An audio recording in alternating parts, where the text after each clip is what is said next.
बाघ को जन्म देने वाला बागबान, परिवार को जन्म देने वाला पिता, दोनों ही अपने खून पसीने से अपने पौधों को सींचते हैं। ना सिर्फ अपने पेड़ से,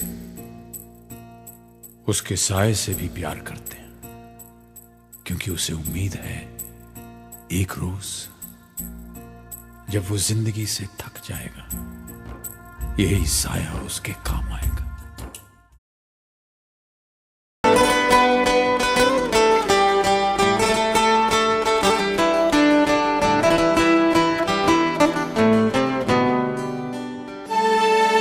प्रभु मेरे घर को प्यार करो, मेरे घर का उद्धार करो। प्रभु मेरे घर को प्यार करो, मेरे घर का उद्धार करो। प्रभु मेरे घर को प्यार करो, मेरे घर का उद्धार करो। खुशियाँ ही खुशियाँ हो आंगन में मेरे, दुख से परे हमेशा मेरा परिवार हो। प्रभु मेरे घर को प्यार करो, मेरे घर का उद्धार करो। सर पे दुआ का आंचल है डाला, नाज़ों से मैंने तुझको है पाला। मन्नत ये मेरी रब पूरी कर दे, हर सुख से तेरे दामन को भर दे। तू डोली चढ़ के जिस घर में जाए, चांदी की छत हो उसकी, सोने की दीवार हो।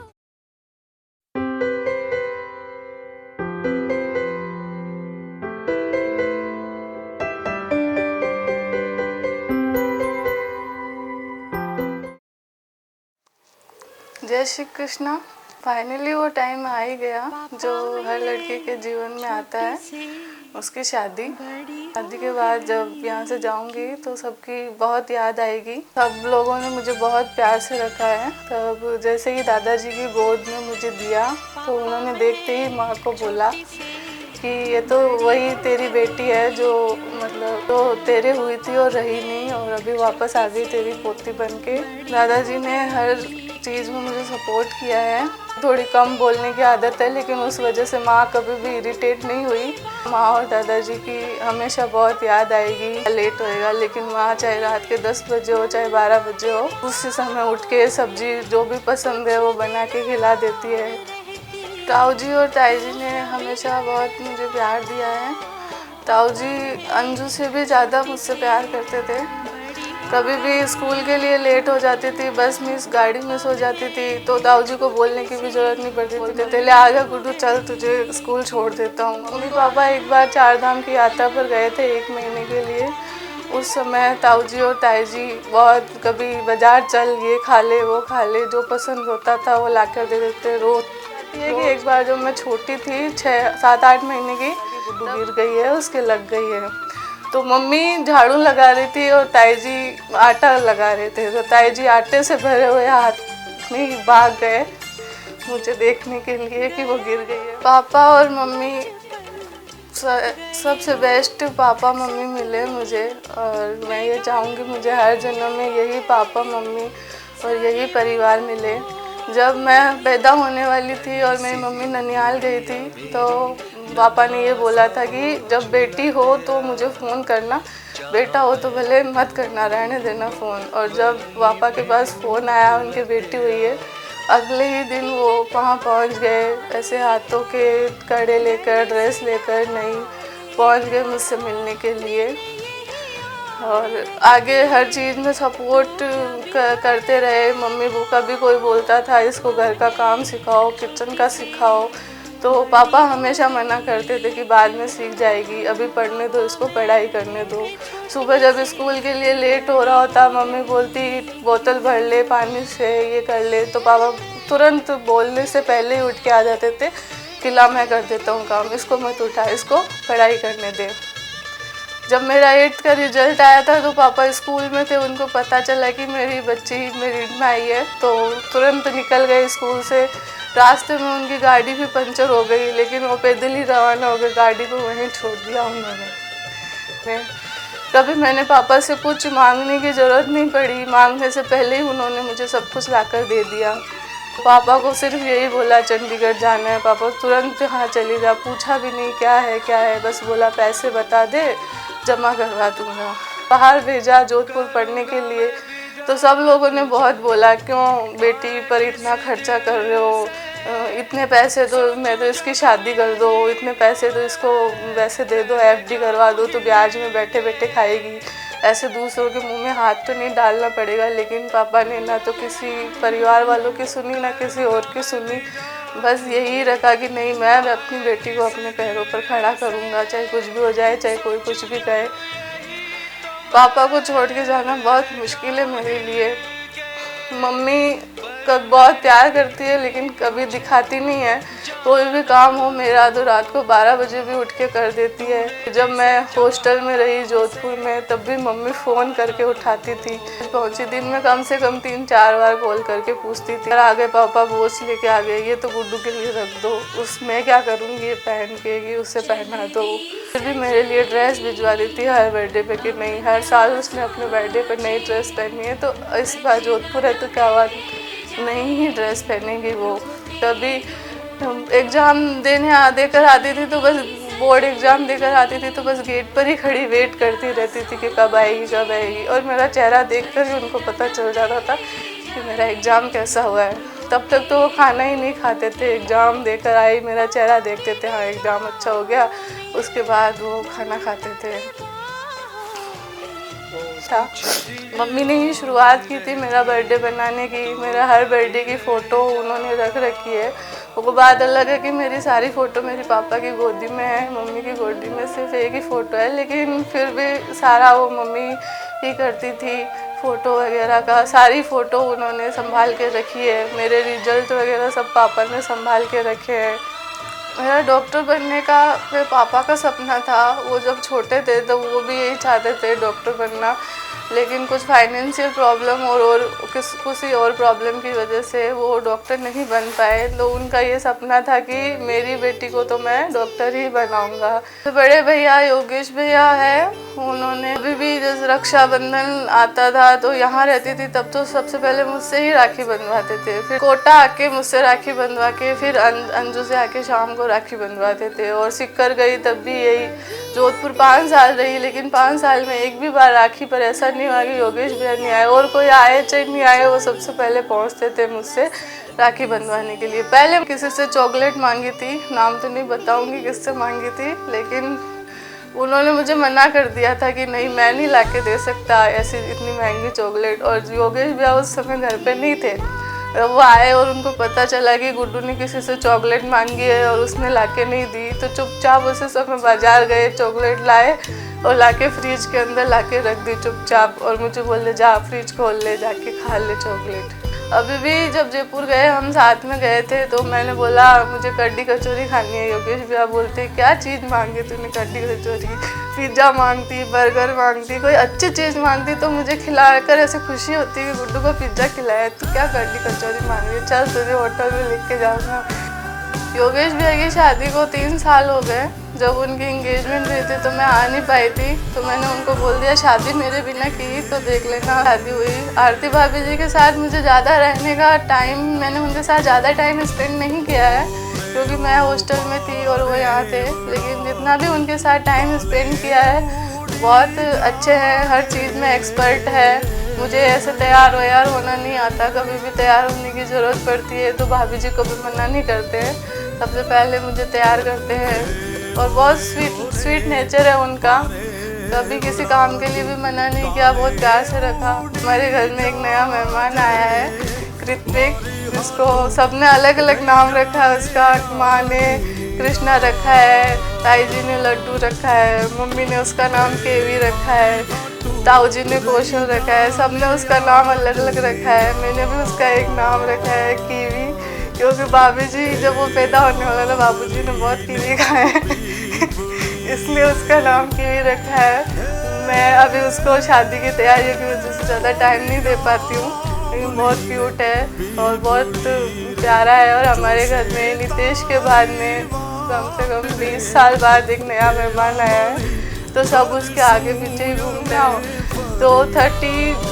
दिसंबर को उनको हॉस्पिटल लेके गए थे। मैं भगवान से प्रे कर रही थी, प्लीज़ भगवान एक दिन निकाल दो उसको, 1 जनवरी को होने दो, लेकिन उसको बड़ी जल्दी थी आने की, इसलिए वो 31 दिसंबर को आया। महेश भैया और मेरे बीच में तो छोटी मोटी नोकझोंक चलती ही रहती है, लेकिन वो थोड़े मतलब ऐसे छुपा कर रखते हैं। प्यार तो बहुत करते हैं लेकिन शो नहीं करते अपने प्यार को। तो छोटी मोटी नोकझोंक चलती है, लेकिन नोकझोंक होने के बाद में फिर आके मना भी लेते हैं वापस, ऐसे क्या है वैसे क्या बोल देते हैं। तो बोला एक बार मैंने उनको बोला मेरी पेंटिंग बना दो, तो बोलते हैं नहीं 2-4 घंटे पूरा दिन यहाँ बैठे रहना पड़ेगा फिर बनाऊंगा, ऐसे नहीं बनाऊंगा। अभी तक बनाई नहीं उन्होंने मेरी पेंटिंग। वेट है मुझे उस चीज़ का, उनकी पेंटिंग बनाने का। दिन याद है कि उस दिन कोई एग्ज़ाम चल रहा था, इसलिए उनको अंदर नहीं आने दिया था, कि पोस्टल के गेट के अंदर नहीं आने दिया था।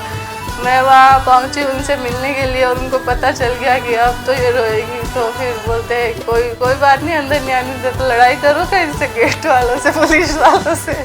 तो वो एक अलग घर के, उनका नेचर बहुत अलग है। घर के अंदर प्यार वो सबसे करते हैं, केयर वो सबकी करते हैं, लेकिन शो नहीं करते हैं। और अब मोनिका भाभी जी, अभी उनकी शादी होने वाली है भाभी जी से, अभी तो सारे टाइम वैसे ही फ़ोन पे लगे रहते हैं, ब्लूटूथ डाल के रखते हैं। मोनिका भाभी जी से मेरी ज़्यादा बात नहीं हुई, 2 या 3 बार बात हुई है, लेकिन उनकी आवाज़ बहुत मीठी है, बात करते हैं तो ऐसा लगता है बस बात करते ही रहे। बहन है अंजना, तो मतलब बचपन की बहुत सारी यादें, फिर तो दूर हो गए दोनों, इतना नहीं था।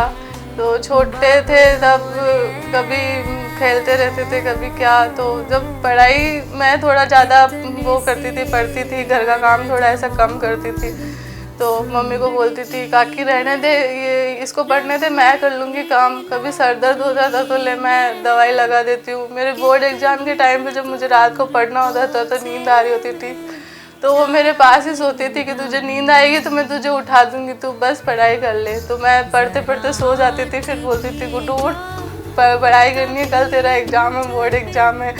कभी कुछ काम भी होता था तो काकी रहने दे इसको, मैं कर लूँगी। और कभी स्कूल में किसी से कोई बात हो जाती थी, किसी टीचर को कुछ बोलना होता था, मैं तो बोल नहीं पाती थी, मेरे जगह वही जाकर बोलती थी। कभी किसी से लड़ाई भी करनी होती थी तो मेरी जगह जाके वही कर लेती थी लड़ाई। तो बहुत मिस करूँगी मैं अंजू को भी। नितेश के लिए मैंने भगवान से बहुत प्रार्थना की है, जब मैं छोटी थी तब भगवान जी मुझे एक भाई दे दो, मुझे एक भाई दे दो। फाइनली मेरे भाई हुआ, जब मैं 5 साल की हुई थी तब हुआ। तो मुझे ज़्यादा तो मेमोरी याद नहीं है, थोड़ा सा याद है कि जब वो हुआ था, होने के बाद मुझे माँ ने उठाया था कि गुड्डू उठ तेरे भाई हुआ है। तो मैं जाके देखी मम्मी के पास सो रहा था, तो मैं बोलती हूँ ये ऐसा गंदा सा भाई है, इसने कपड़े ही नहीं पहन रखे, इसको पहले कपड़े पहनाओ फिर मैं इसको गोद में लूँगी। तो माँ बोली जा ताई जी से लेके आ कपड़े, तो फिर ताई जी के पास आके कपड़े लेके गई, उसको कपड़े पहनाए, फिर उसको गोद में लिया। फिर नितेश का उसको छेड़े बिना खाना ही नहीं पचता है। कभी होमवर्क कर रही होती थी, रेड पेन से काम कर रही हूँ, ब्लू उठा के ले जाता था, ब्लू से काम कर रही हूँ, रेड उठा के ले जाता था। उसको छेड़ने में बहुत मज़ा आता था। खाना खा लिया, फिर भी जब मैं खाना खा रही हूँ और मेरी थाली में से खाना नहीं खाएगा तब तक उसका पेट ही नहीं भरा, खाना ही नहीं पचता था मुझे छेड़े बिना। तो ऐसे ही कर एक बार ऐसे ही किसी टीचर ने डांटा था और उसके हाथ में ब्लेड थी, तो ऐसा बोलता है तो टीचर ने तुझे डांटा है तो क्या टेंशन लेती है, देख उसको ऐसे करके ऐसे काट दूंगा। जितने में तो उसकी खुद की अंगुली कट गई और उसको पता ही नहीं चला, पूरी दीवार पे खून के चांटे बिखर गए। तो वो उसको तो छेड़ने में बहुत मज़ा आता है, कभी किसी को छेड़ता है कभी किसी को छेड़ता है, लेकिन जब भी कोई काम बोलता है एक बार का मना कर देगा नहीं करूँगा, लेकिन करके आता है वो काम वो पूरा।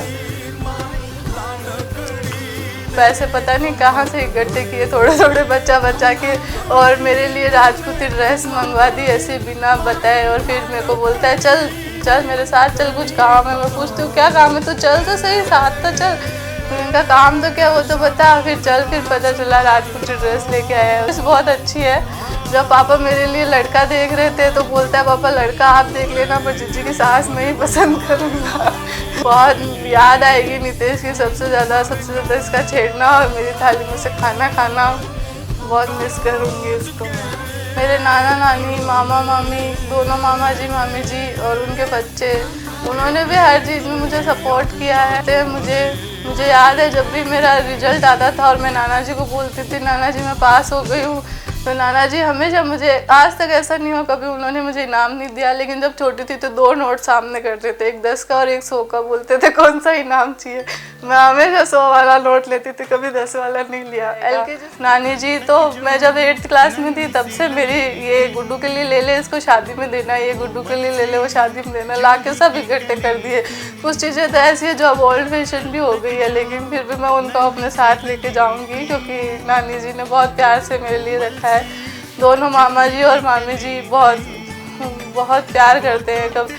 और फिर यूडी, सोनू, निखिल, बिट्टू, चारों बहुत प्यारे हैं और बहुत समझदार है। इतनी छोटी एज में भी उनमें बहुत समझ है। मना नहीं किया सोनू ने कोई भी चीज़ हो, लो गुड्डू जी ले जाओ। अब आज जो प्री वेडिंग शूट हुआ है उसमें सोनू और कृष्णा दी जो मेरी ननद है उनका बहुत सपोर्ट रहा है, उनको बहुत याद करूँगी। बहुत अच्छी फैमिली है मेरी। मैं चाहूँगी अगले हर जन्म में मुझे यही परिवार मिले, यही मम्मी पापा मिले।